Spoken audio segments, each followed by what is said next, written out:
G'day legends, I hope you're having a fantastic day and so far your weekend has been brilliant. Now legends, of course, as always, we do have a lot to go over, but some housekeeping first. If my audio sounds different or there are any issues, I apologise. I had a bit of equipment fail in my office yesterday and I've had to go out and buy a new audio mixer, so I'm still playing around with it. So any problems or feedback, please let me know. I'm not an audio technician by absolutely any means. Also, I've recently done a few-hour podcast talking about liberal democracy, talking about the state of international affairs, domestic affairs, democracy, everything with a dear friend of mine. I'll link that below, but on the Two Worlds Collide podcast, I think we're going to do a little bit more in the future together. But of course, there's a lot to go over. We'll look at the maps, we'll look at Kupyansk, we'll look at Pokrovsk, we'll look at Terney, we'll look at everywhere and get real ideas on what is actually happening here beyond just the headlines, the titles, the thumbnails. So multiple sources, multiple maps, people on the ground, geolocations, whatever, give you an idea of the deteriorating situation in Kupyansk, the double encirclements which is happening in the Pokrovsk. We're seeing Russia getting cut off and encircled, but then we're also seeing over the top, Russia is trying to then sort of go around that encirclement with another encirclement.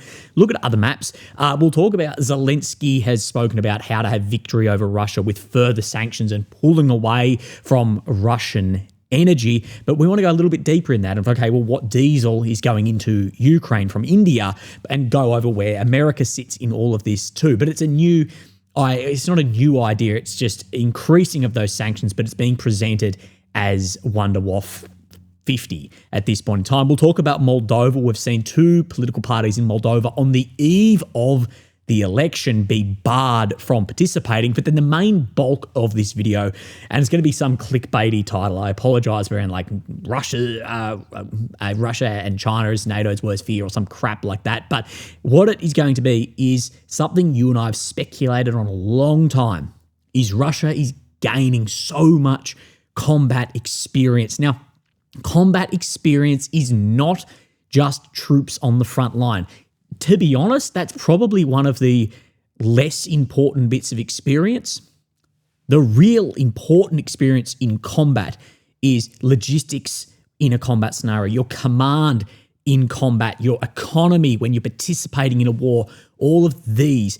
But what we have spoken about is China gaining a lot of that experience from Russia. And we're going to go through an article today about Russia training then Chinese paratroopers and ability to paradrop everything from armoured vehicles to guns. There's a lot in that. But let's get into it. Of course, here's the maps. We have Ukraine in the center of the screen, the capital of Kyiv. The red areas occupies as 22, purple since 2014. Now, the deep state map, they have not updated today, but do not fear, we have many, many sources. We're just going to use this as a reference point, though it is the best map to move around. Let's come up into the northeast. Of course, we are looking at Kupyansk, of course, where this grey zone moved all the way down to this main service route that is feeding into Kupyansk, but not just Kupyansk. It's feeding this entire pocket in here for Pishani. Of course, there is a river that runs through here. You and I have spoken at length that if there is a cut-off in this area, the ability to bring back across the heavy armoured vehicles, the guns, the everything from this whole pocket is very, very difficult to do. We saw what happened with the vertical envelopments in Kursk and the amount of equipment left behind. But let's look at what's actually happening up in here and look at some first-hand experience of this too. So Mr. AMK Mapping, he has released this map. Now, the first thing I want to look at is this map in its yellow and red, of course, the indicated advancement. If we actually look at where then the no color section is, this lines up with almost exactly the grey zone that Deep State is showing, so down to this road here. And that there's been intensified assault operation, DRGs, infantry accumulation, all the things we have talked about, and this continuation of advancement in here. And they're fighting into the centre, and Ukrainian forces continue to repel attacks in the city centre as there's more fighting going on. But this whole area is at a critical point. So absolutely, for everyone who's ignored this for months, we know this has been coming. Keep an eye out on this. If you want to know more about the tactics, just search Julio AM Russian tactics. It gives you an idea of how this happened and the tunnel operation that occurred in and around here we're familiar with also. This gentleman here has said in Kupyansk right now, there's not even a hint of cutting off the outposts north of the city, which were written about just a few days ago. The situation is difficult, and I don't think there will be any radical improvements in the situation because the fact remains the city is not prepared for defence.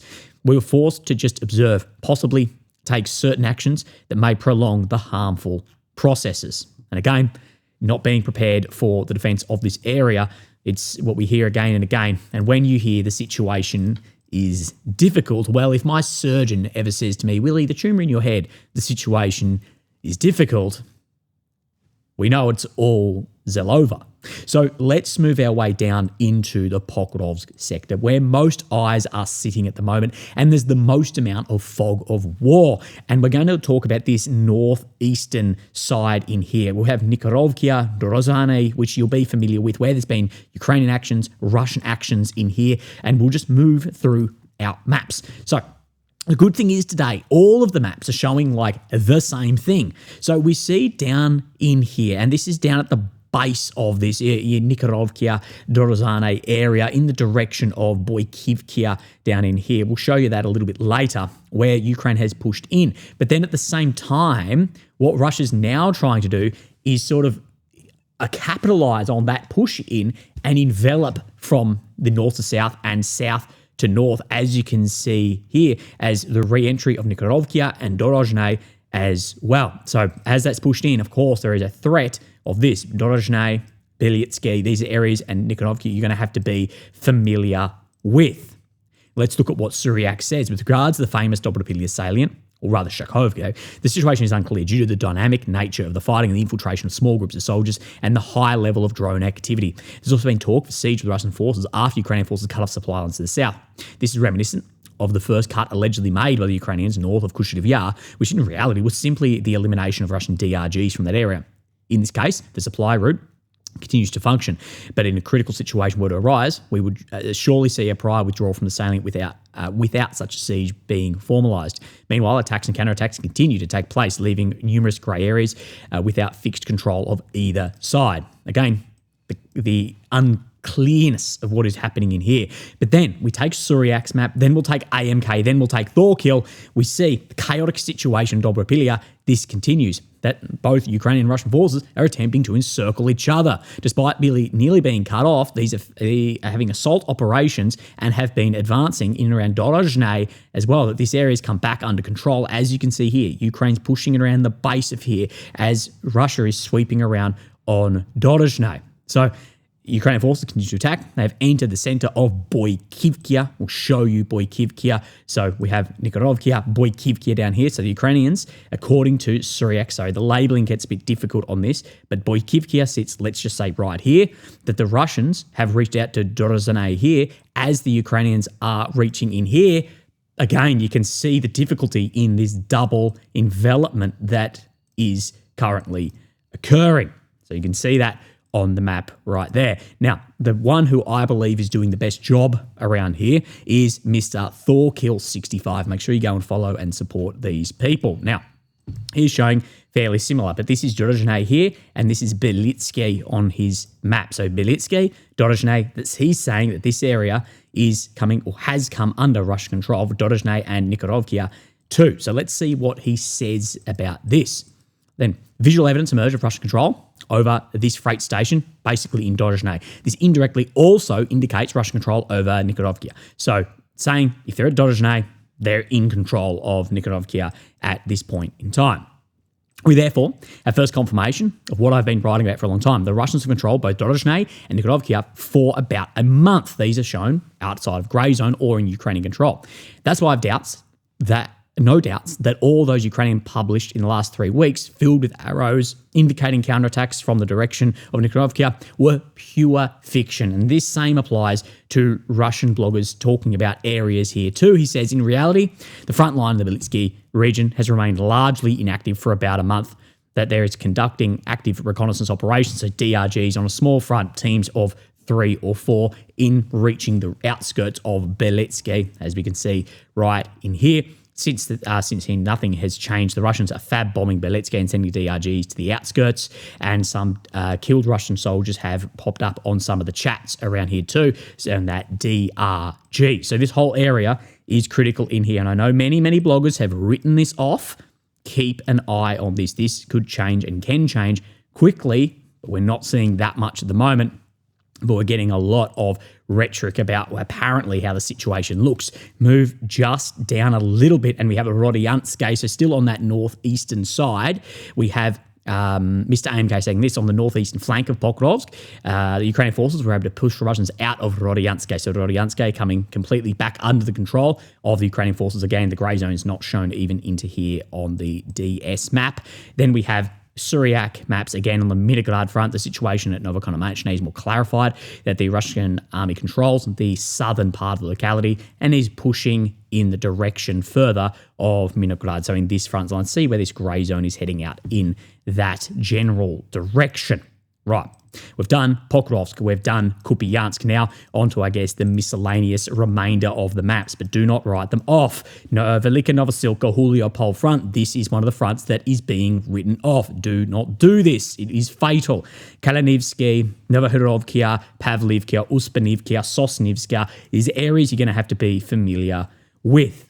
So let's look on this side, and Mr. AMK mapping, he is showing this. So from Stepove, Kalinivsky, as we showed you, Novohorovkia, that this whole area down in here coming under further control. So we have Vovve, Berezove, Stepove is right in here. Sorry, the labeling just shows up, but this whole area down in here moving under control at 34 kilometer squares in favor of the Russian forces, according to Siversk, that they're rapidly advancing here, advance north of Novohorovkia, capturing tree lines and approaching the rear of this Novohorovkia that we have showed you. This is right in here in the grey zone. Moving, overtaking Novomayalivkia in Dnipropetrovsk Oblast in here, moving into Kalinevsky, moving through Berestove, and then, of course, that's how then Stepove comes further under control. This collapse the defense in the flanks and move into the Kalinivsky, approaching Stepove, their offensive area, Sosnivsky. So we get an idea in here. Now, this is being ignored, but keep an eye on this. This is in behind many of the fortified lines. Syriac, he is confirming, then Stepove coming under control. Now, we have one more other movement in here. We have the Velika Northern, so we have Ivanivka, Filia, areas you should be familiar with if you watch my videos, that the Russian forces continue to advance in the village of Ivanivka, further expanding their bridgehead on the northern bank of the Vovve River. So they've been able to, according to him, cross the Vovve, which is confirmed by Ukraine's map here, but then are further expanding and bringing resources across here and further exploitation of that bridgehead further into the Dnipropetrovsk Oblast. So keep an eye on this. The last map we have for you today is in Siversk. Now, again, Dornivka, Serebryanka, Siversk. We see where this grey zone is headed up on this axis. It's not heading down here. It's heading right up line here like a big finger.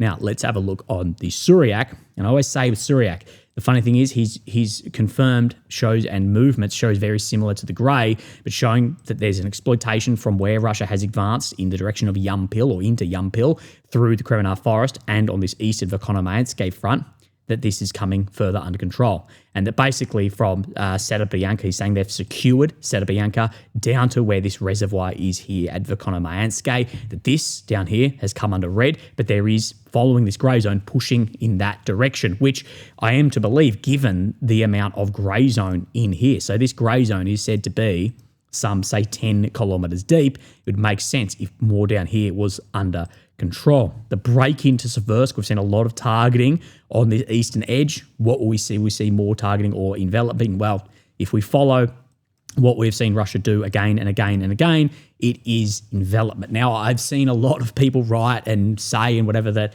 the Russians are too cowardly to have a front-on attack. That is why they're enveloping.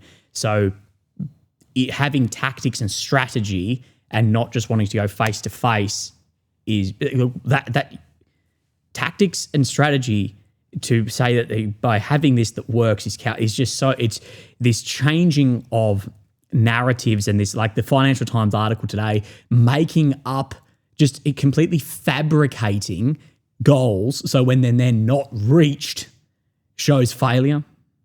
Anyway, let's look further at this. Now, Mr. Zelensky, he has tweeted this. And as I say, babe, wake up, a new wonder waffle has dropped. And this one is now to starve 140 million people of a country that is a massive exporter of food. But let's have a look.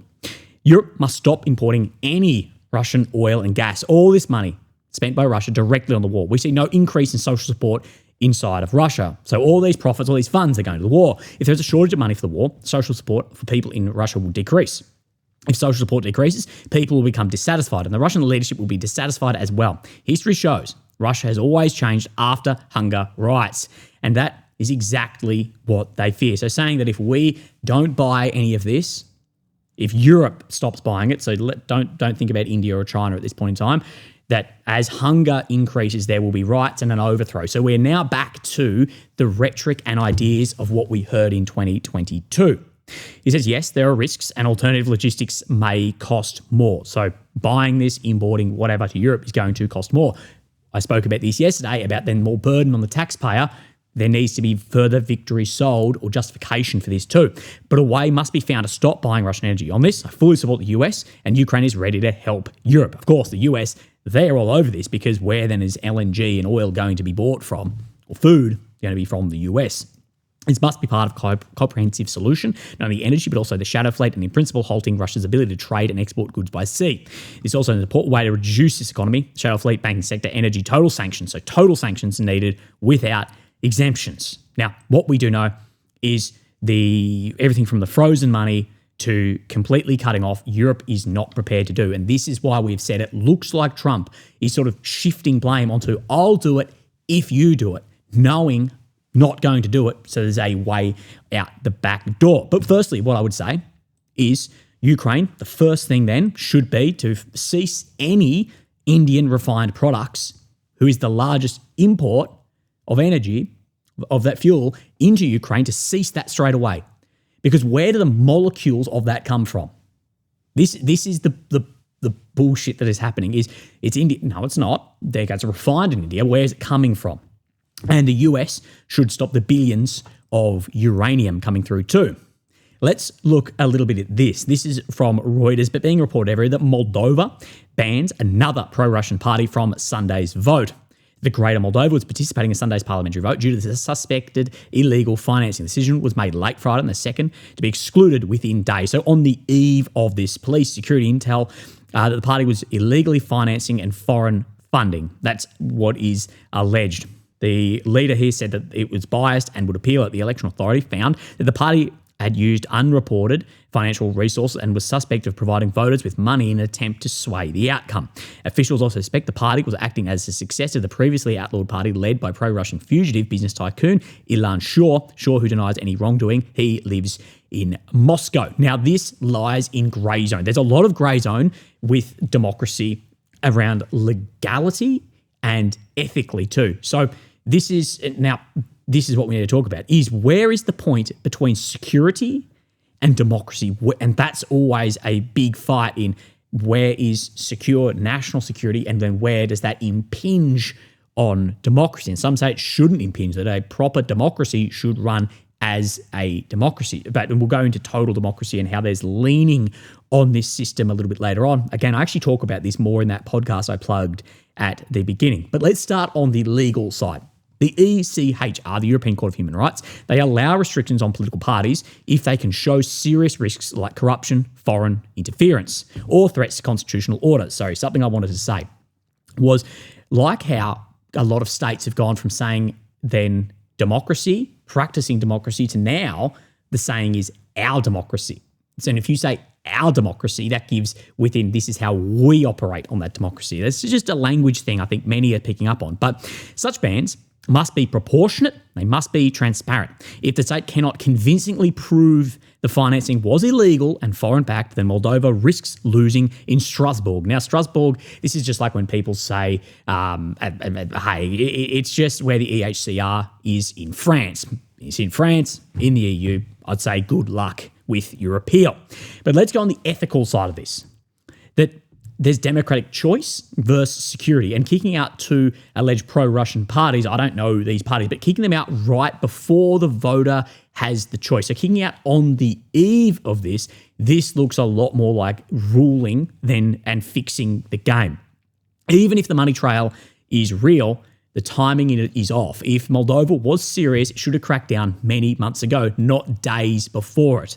And this goes into the selective ruling we're seeing in so-called our democracies, is if only the pro-Russian side gets banned while the pro-EU parties get a free pass, it is biased and it makes the whole process lose legitimacy. And that is definitely from the outside in how it is looking. I'm not doubting that there might have been some foreign interference, but there's definitely foreign interference here, but only one side's being down on. And this is where do you sit democracy and national security? Now, banning these parties, this serves a clear as day strategic aim, same as what we saw in other nations. To reduce Russia's influence and ensure Moldova's trajectory is towards the EU. Very similar to what we saw in Ukraine. Whether it's legal, whether it's ethical or not, they don't care. The Western states will quietly accept it as long as it helps Moldova into the European camp. Now, Moscow, they will denounce this as authoritarian suppression of opposition. That will occur. But what we have seen in Germany, in France, in Romania more recently, and then back in the US, we have seen these democracies uprooted from the base, citing Russian interference. We saw J.D. Vance at the Munich Security Council say if a few $100,000 is enough to undermine your democracy, it wasn't very strong to begin with. We saw the Russiagate in the US, all of this. Now, there may be interference in this, but this is always where it's very dangerous. But this is where I've said too, think about some reverse psychology here. It can actually be even more dangerous that if the SVR could manipulate this further by sending shady money to actually the party that you don't like and get them kicked out instantly. What I've always said is the amount to actually influence elections, I always question this. Like all the ads on TV, all of this, all of that, that is election. It is trying to get you to go one way or the other. And I don't think that even the homegrown ones are very effective. And the foreign interference is going to be limited. We know there's probably some foreign interference. I think it'd be impossible online now not to have that. But how much does it actually interfere? Is it 1%? Is it 50%? I'd say it's closer to that 1%. Now, what I've said is, so yeah, if it's foreign interference trying to push a party, it's 1%. But if it's foreign interference to get a party kicked out, it's 100% bloody success rate at this point in time. And if I was a foreign intelligence service, what would I be doing? I'm going, well, look, this is the party that we don't want in. Let's send a shady couple of $100,000 there, which state money is absolutely nothing, and get that kicked out. So it's a difficult situation on the seesaw of politics. So let's have a look at the main portion. Oh, sorry. Did I forget one thing, I believe, in this? I did have something. Sorry. I spoke about total democracy at one point in this. And this is where I see a lot of states heading towards at the moment. And I've spoken about this actually over the past years. I think there's more and more of this from not only just accepted narratives, but how operations occur internationally, domestically too. So there's this idea of total democracy. And a lot of people refer to the Soviet Union having this, that if the endless applause was the extreme point of total democracy, and what is total democracy? Okay, where everyone has a say, but everyone agrees. And the only reason to disagree is because you're an enemy of everyone else. So it is democratic, but it's a total democracy that everyone has to agree. And if you disagree, that you are an enemy of the state. And I've said this as well, and I'll take for just a very simple example here of low-hanging, and it is low-hanging fruit, but speaking about, say, gender ideology, that there is an accepted narrative around gender in the Western states. And if you disagree with that, you are seen as an enemy of the democratic accepted system and narrative. And this is, you can even appeal to this wall, that if you have a different say, no, there's an accepted narrative within the democracy. And I think that these democracies now say, from practicing to that there's this movement into total democracy and this idea there's accepted areas. And if you're outside of that exception, you are the problem and you're an enemy. Not only you're against maybe the party in power, but you're an enemy of the state. And I think we need to be very careful about that as these institutions crumble. Remember, democracy doesn't end with a blatant overthrow and a bang. Its very foundations, these crumble away. Now, let's talk about this. The main bulk of the video, 25 minutes in. I apologize. I'm just helping all of your bloody, your ability to pay attention. Now, this was from Rusi. How Russia is helping China prepare to seize Taiwan. Now, firstly, housekeeping. With any think tank, we do need to take things with a grain of salt.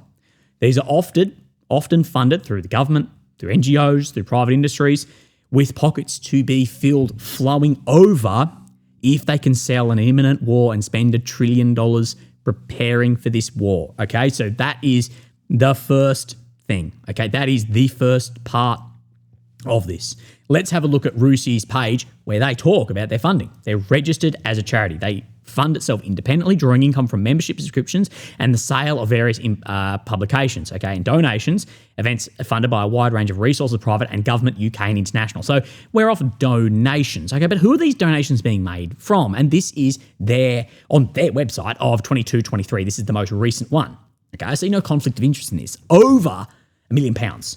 US Department of State, Drake Foundation, Foreign, Commonwealth and Development Office, European Commission, to just under $500,000. British Army, European Climate Foundation, Ministry of Foreign Affairs, Qatar, Google, BAE Systems, Bill and Melinda Gates Foundation, Government of New Zealand, Lockheed Martin, Rural Affairs and Food, under 100, Department of Foreign Affairs, Canada, Israel, Ministry of Defence, UK, Canada, Japan, Norway, Palantir Technology. So, look, that is where we need to start this off. But I think this is still interesting and we can add some perspective to this. Now, China, overall, the amount of propaganda and useful idiots versus the reality of China is in stark contrast. So, every time I watch a video on Instagram, I'm just trying to enjoy my fucking day, and I'll see a J-20 aircraft. I think, that's cool. I like fighter jets. Who doesn't like fighter jets? And all the comments under it being like,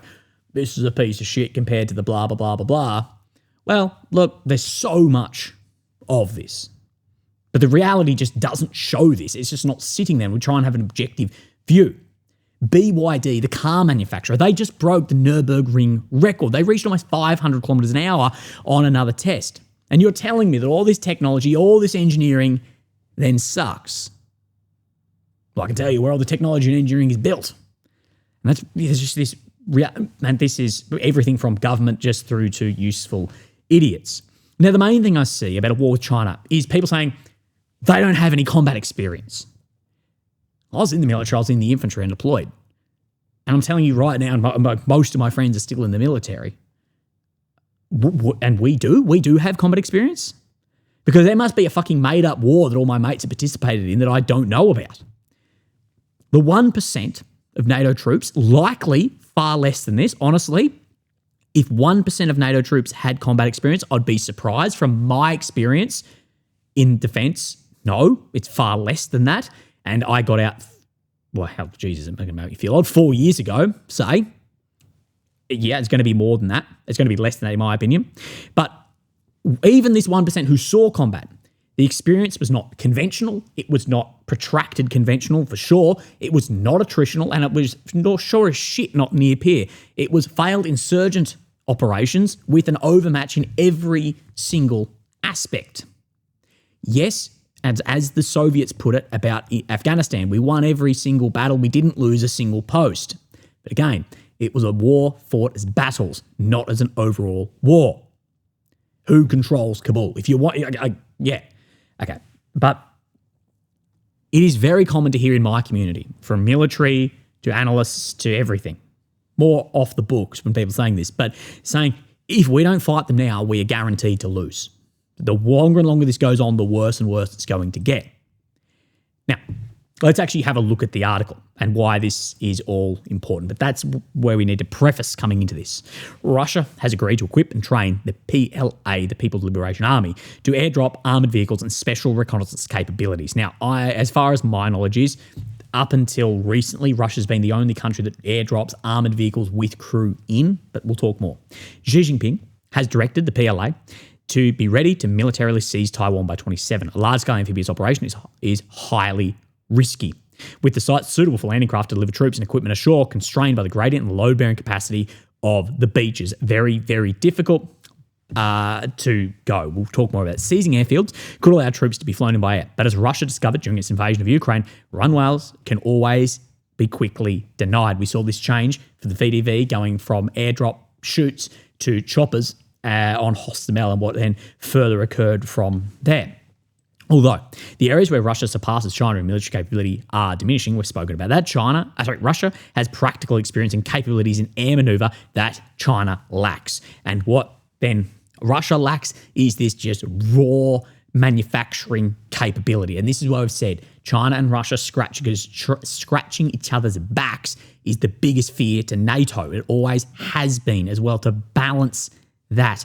And the appeal that if the US pulls away, Europe could become an appendage of Eurasia. According to contracts and correspondence obtained by the Black Moon hacktivist group, Russia agreed in 23 to supply the PLA with a complete set of weapons, equipment, and equip an airborne battalion, as well as other special equipment necessary for airborne infiltration of special forces, along with a full cycle of training for operators, technical personal use. In addition, Russia transferring technologies that will allow China to scale up production of similar weapons and military equipment through localization, modernization. So basically licensing of this. So there's 800 pages in here. It has been independently verified. However, there's a possibility parts of the document have been altered or omitted. Now, the Russian offer, there's an amount of light amphibious airborne weapons in here and command and control stuff too. The agreements that all armoured vehicles must be equipped with Chinese comms and command. So C2, control suites, verification of electromagnetic capability with Russian electronic equipment. Now, what this is in any military, the communication, command, control, this stuff is just the most secret stuff in the vehicle. So same as when we buy American stuff or we export stuff to America, etc., the radios or the computer systems or whatever may be filled with our keys or won't come with it, etc. That's not a surprise. This is both due to need to maintain interoperability with Chinese units and the better technological capabilities of Chinese equipment on that technology side. The agreements also require Russia to train a battalion of Chinese paratroopers in employing the equipment. Armoured vehicle drivers will be trained at this base. The crew of other ones trained at these areas with the guns. Collective training of the Chinese airborne battalion will be carried out at training grounds in China. Here, Russian instructors are to prepare the battalion for landing, fire control, and manoeuvring as part of an airborne unit. A centre for technical maintenance will be set up and established in China. This will allow China to undertake a production and modernisation of these capabilities in the future. Further, though, if this technical maintenance and repair of Russian equipment is set up in China, yes, maybe it will have China undertake repair, modernisation, etc. of this equipment, but also equipment could be exported to go back to Russia too.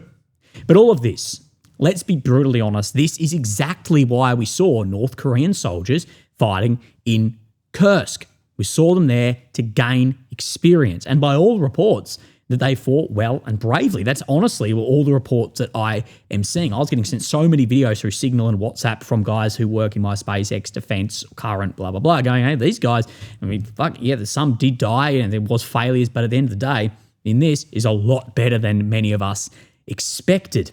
Now, that's exactly the reason why these soldiers went to Kursk. You bring back 10,000 guys or however many with that training, there you go. This is the exact reason why Wagner was then training in Belarus. The exact reason after as well, we'll poach every single Ukrainian with experience to train forces.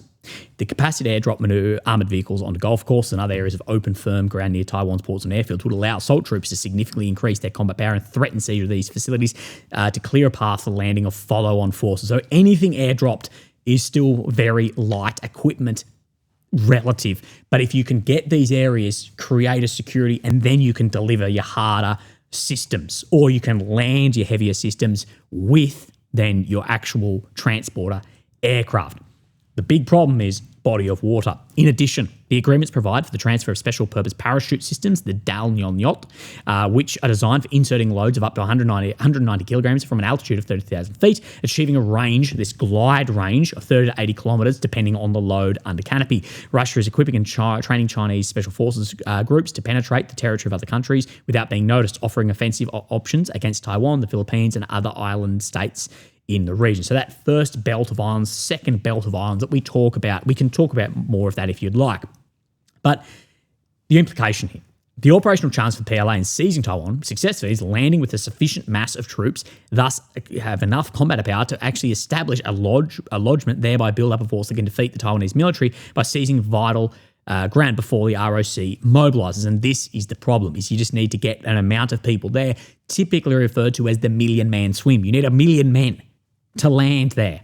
How many then are you going to have lost on ships, in planes, etc., that it's just getting there? If there was a bridge across, they'd have no problem doing it. So that's their problem. But we do know the largest merchant navy in the world by like 50 times is also the Chinese. And I've spoken about this, that I honestly believe it wouldn't be outside of the scope if there was a secure bridgehead somewhere, is cargo ships full of soldiers, like just full of troops, literally just beach themselves in areas and all get off. But the runways, the beaches suitable for landing are limited, known and dispersed. The runways and ports on the islands could be invaluable for reinforcing lodgement, but denying these facilities would likely be a priority task for the Taiwanese forces. So yeah, absolutely. You do want to deny that.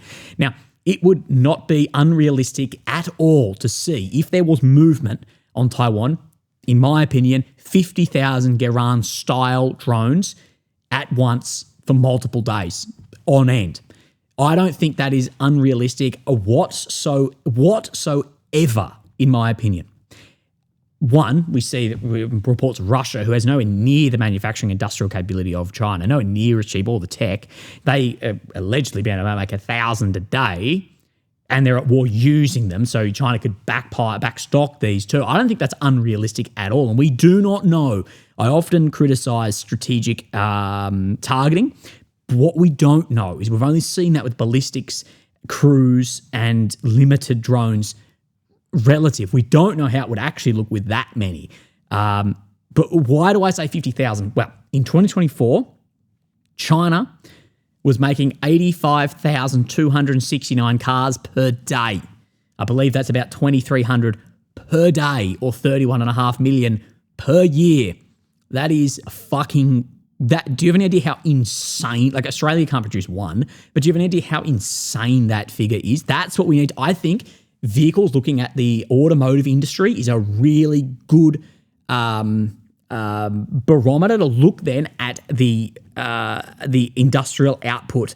As we know, the Holden factory, which was a car brand in Australia, that was in wartime going to then roll back and start fixing, repairing, making military equipment. We've lost all of that, of course. I think vehicles is a good way to look at that. And if you're saying that they can produce 85,500 cars per day just on the market, I have no doubt at all, if there's a war, greater war, whatever, to pump out, to create a car's way harder than creating a fucking Garand. Honestly, with that figure, like if you said to me that they could realistically produce 150,000 a day on day with the resources, everything coming from Russia, I don't think that is ridiculous at all. We don't know how war looks like with that. We're walking into the unknown, or stumbling into the unknown.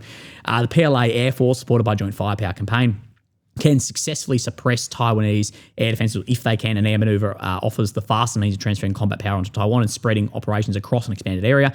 Choppers offer the most flexible means of deploying troops, but light infantry, unsupported by armour and fires, will necessarily struggle to hold their objectives towards mechanised adversary. So if you just land them with choppers, you're not taking in that much. Russian airborne forces found this out at Hostomel. The capacity to airdrop armoured vehicles, therefore, on golf courses or other areas of open, firm ground near Taiwan's ports and airfields, would allow assault troops to significantly increase their combat power and threaten the seizure of these facilities to clear a path of the landing follow-on forces. It should be noted that an attempt to seize Taiwan would likely see fighting erupt throughout the South China Sea, creating a requirement for PLA to project combat power further afield. In the initial phases of war, air manoeuvre would allow the PLA to move airborne forces and organic firepower and mobility to critical terrain beyond Taiwan. So then fire beyond Taiwan as well, securing airfields and other infrastructure that could otherwise support US operations to counter PLA amphibious landing on Taiwan. In short, an expanded air manoeuvre capability gives the PLA a diversity of options for rapid power projection. Now, one thing in this is there's a great assumption that America is going to be involved kinetically in this. In my opinion, and speaking to experts in this field, I highly doubt that America is going to be firing on China. If this was to happen, that America will fire on Chinese mainland due to a whole bunch of problems, but even down to nuclear entanglement of Chinese missile forces, or sink ships. I think it will more operate in an air defense capacity. That's how at least I see it. Now, if you want to point towards what's happening in the Middle East, Well, no, there's no like near peer competition like this. I don't know, but again, I don't believe that there's going to, like, the US is going to go full on into this. And even if it did, it's still very limited of what is actually there. Like, the amount of interceptors in the fleets that are there is nowhere near enough to counter what may go. The biggest thing is that body of water. That's what they need to maintain to stop this heavy landings. The equipment, speaking to a friend who him and I spoke about, like, is there realistic I could just go and sit in Taiwan for a year in 27 and just see if something happens? And he goes, if the Chinese go loud, they need to go really loud because they need to do it really fucking quickly.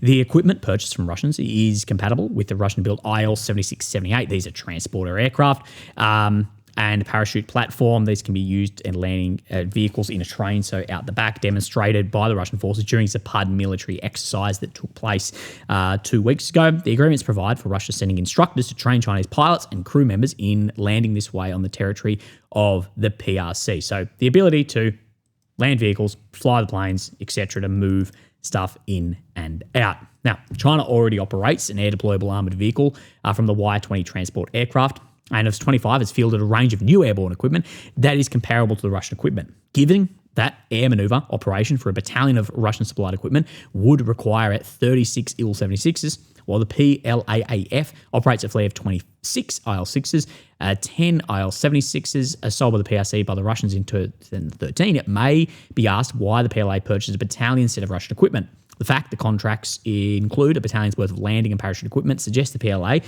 expects to obtain necessary aircraft or insert multiple phases of capability to drop stuff in with their own and with Russian-born equipment too.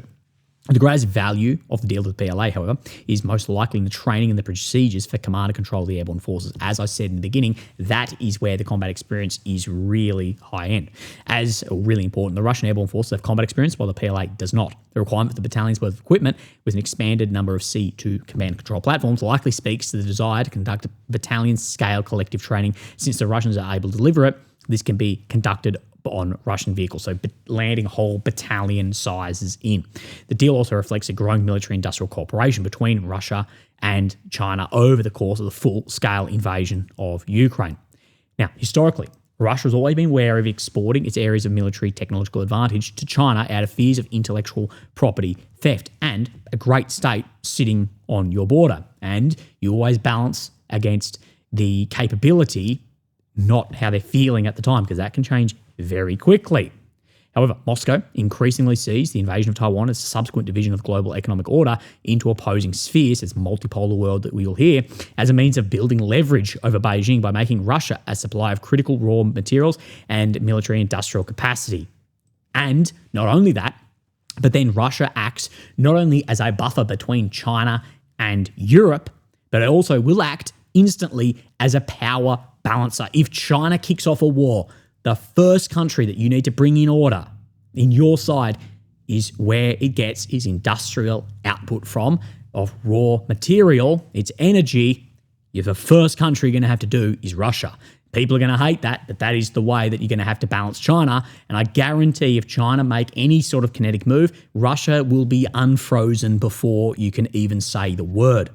Now, for China, funding for the Russian military-industrial enterprises contributes to the continuation of fighting in Ukraine, which the PRC support to fix NATO capacity in the European theatre. So as NATO is fixed in Europe, this is where we can have other bits and pieces. Nevertheless, China has hitherto sought to reduce signature of overt defence cooperation with Moscow. So it used to be all behind the scenes. Now it's just out in the open. The question is whether these contracts represent a shift in Beijing's willingness to deepen direct defence collaboration.